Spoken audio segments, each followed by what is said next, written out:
elle.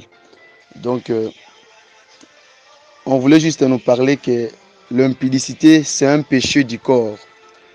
L'impudicité, ce n'est pas un péché comme on parle du vol, l'idolâtrie, commettre le meurtre par action. Non, ça c'est différent. Ça c'est un péché des sentiments, c'est un péché de désir. Comme que j'ai toujours dit que tu ne peux jamais écouter qu'une personne te dit que quand j'avais tombé à l'impudicité, je me sentais comme si on voulait me tuer, on voulait me couper la main, on voulait me pendre, ou bien on voulait me mettre dans le feu, ou bien on voulait, on était en train de me poignarder le couteau, comme on a vu la réalité de notre Seigneur Jésus-Christ de Nazareth, comme on le mettrait le couteau dans les hanches. Donc, l'impudicité, ce n'est pas comme ça. L'impudicité, c'est un péché du corps. Alors que l'impudicité, en réalité, comme ça, dans la connaissance normale, dans la vie humaine, ce n'est pas un péché. C'est une vie normale, c'est un désir de la chair. Mais devant notre Dieu, quand un homme commence à faire une vie, de rencontrer 2 ou 3 partenaires, c'est déjà sur l'impudicité, c'est un péché. C'est un péché qui est en horreur devant notre Dieu. Mais devant les hommes, ce n'est pas un péché. Devant les hommes, ce n'est pas un péché. Parce que c'est un sentiment. C'est un sentiment sur lequel la personne se satisfait. Parce que quand la personne fait ces choses-là, il se sent mieux, il se sent mieux, il se sent mieux. Mais devant notre Dieu, tu es en train de transgresser, tu es en train de désobéir. Donc, tu es, comme on dit, un fils de rebelle. L'impudicité a été depuis. L'impudicité n'est pas aujourd'hui, c'est depuis le temps de l'Antiquité que l'impudicité a commencé. L'impudicité n'est pas quelque chose qu'on peut dire que c'est l'histoire nouvelle sur cette génération. On va un peu comprendre cela.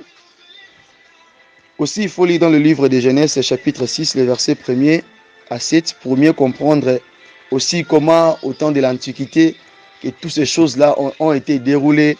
Comme vous allez voir que les fils de Dieu et les filles des hommes. Alors, sur la définition de l'impudicité, la parole nous dit ceci. L'impudicité est une passion outre quand certaines personnes se passent des rapports sexuels, se passent aussi dans des relations sexuelles, c'est-à-dire avec des partenaires différents. Même si tu es marié, même si tu n'es pas marié, dès que seulement tu es avec quelqu'un, tu pars aussi partager ce qu'il faut faire là-bas avec l'autre partenaire. Ça, c'est déjà l'impudicité. C'est là où nous voyons des polygames. Il y a aussi des gens qui commettent des adultères. Et l'impudicité n'est pas seulement que non, ou non pas seulement pour les hommes ou les femmes qui ne sont pas mariés. On parle en général. L'effet déjà de ne pas respecter les normes de notre Seigneur Jésus-Christ, de ne pas obéir à cette alliance-là, de ne pas marcher sous cette alliance-là là, directement quand la personne il a agi selon ses envies, selon ses passions. Et là, automatiquement, la personne, il a transgressé la parole de Dieu, il a désobéi. Que Dieu vous bénisse. Alors, quand nous parlons en réalité sur toutes ces choses-là, l'impudicité aussi lie quelqu'un par un lien. On l'appelle aussi un lien. Parce que c'est le lien qui nous a engendré l'impudicité. Parce que vous allez voir, il y a aussi d'autres personnes qui tombent dans l'impudicité. Ce n'est pas parce qu'il a seulement, il avait l'envie, mais parce qu'il est aussi poussé par le mauvais esprit. Ça dépend aussi, il est né de quelle famille, il vient de quelle famille, qui était son père, qui était sa mère. Peut-être là où il y a eu la conception, peut-être là où il y a eu les rencontres. Ça peut aussi être l'occasion sur laquelle qui provoque que la personne là tombe toujours dans l'impudicité. Que Dieu vous bénisse.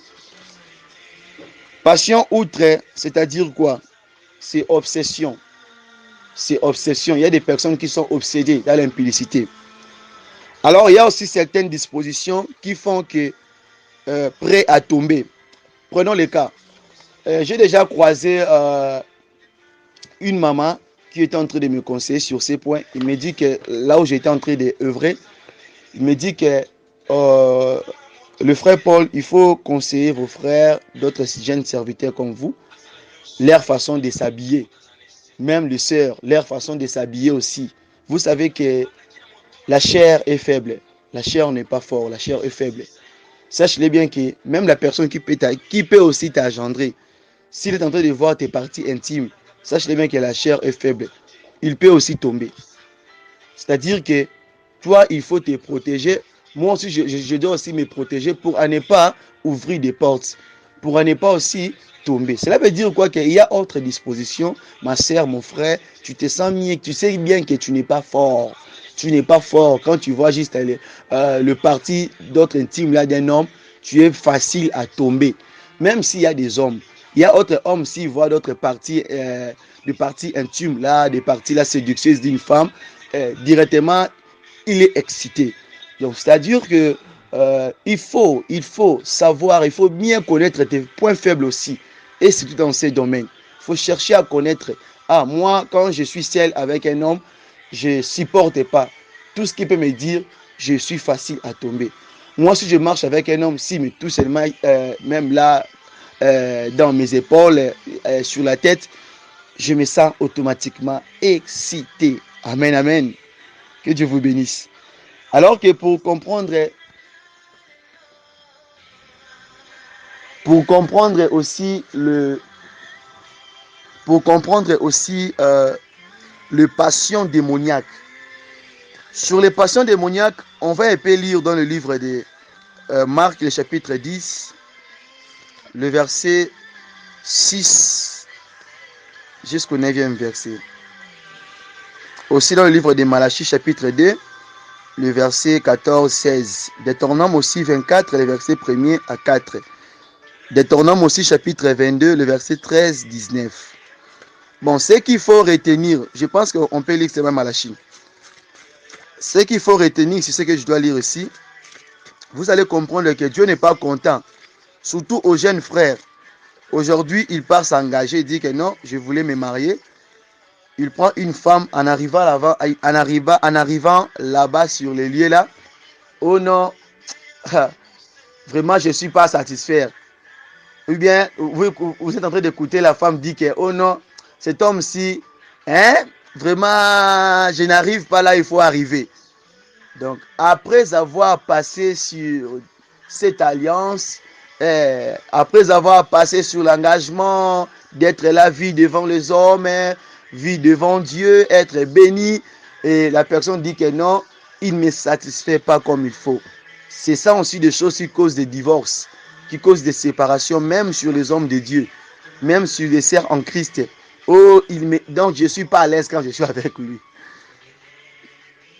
Lisons la parole de Dieu.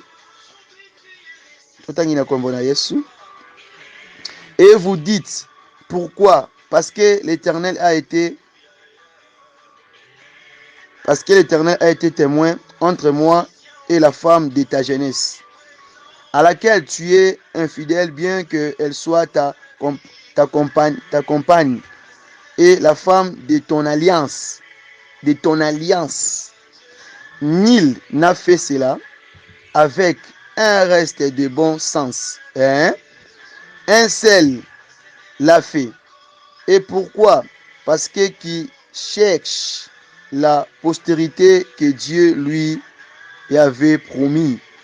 Prenez donc garde en votre esprit et qu'on ne soit infidèle à la femme de sa jeunesse. Le 16e verset. Car j'ai haï à la répudiation du l'Éternel. Le Dieu d'Israël est celui qui couvre de violence son vêtement, dit l'Éternel des armées. Prenez donc garde en votre esprit et ne soyez pas infidèles. La parole de Dieu. Là, Dieu n'est pas content. Parce que selon ce verset, nous dit ceci que tout homme qui commence la vie, ou bien toute femme qui commence sa vie, l'homme qu'il croise de sa vie, parfois il n'a pas fait ça par sa propre conscience. Parfois, ce sont toujours des désirs. Hein, l'envie là d'être aussi comme tu vois, des AD là-bas. L'envie là juste. Et par cette envie là, d'autres ont fini par tomber enceintes. D'autres ont fini par devenir de mères. D'autres ont fini par enfanter avant l'âge. Et puis, les jeunes frères se voient que moi, je n'étais pas encore prêt pour devenir papa. Il te dira quoi, ma soeur? Bien, ses parents te diront quoi? Toi, reste chez toi. Mon fils aussi reste chez lui. Mais on va prendre soin de quoi? Soin de l'enfant. Amen. Autre aussi refuse même de prendre soin de l'enfant. Vous allez voir la fille et on lui a chassé. Elle devient phaser et sa vie est détruite à cause de ces choses ici. Chers frères, il faut bien se comporter. Moi, si je suis jeune comme vous, pourquoi pas je le fais? Je pense que si je fais un mauvais choix aujourd'hui, peut-être demain, ça va me coûter vraiment très cher. Donc, il faut être souple, cher bien-aimé. Donc, à toi aussi, tu as déjà tombé sur ces points. Tu as aussi un enfant, tu as aussi des enfants. Et que l'homme, il a fui. Tu as eu ses enfants pendant ta jeunesse. Cela, ce n'est pas dit que Dieu t'a abandonné. Dieu n'est pas avec toi. Cela veut dire simplement, reconnais où tu es tombé. Réponds-toi et puis pratique les premières œuvres. Que Dieu vous bénisse. Donc, c'est-à-dire que ce n'est pas encore fini, il faut toujours se reconstruire. Mais il y a cela maintenant, quand il sent qu'il a déjà tombé comme ça, à la place d'arrêter, il va commencer de les pratiquer. Ça devient maintenant sa vie. Amen. Donc là, c'est déjà une passion démoniaque. C'est un peu ça. Que Dieu vous bénisse.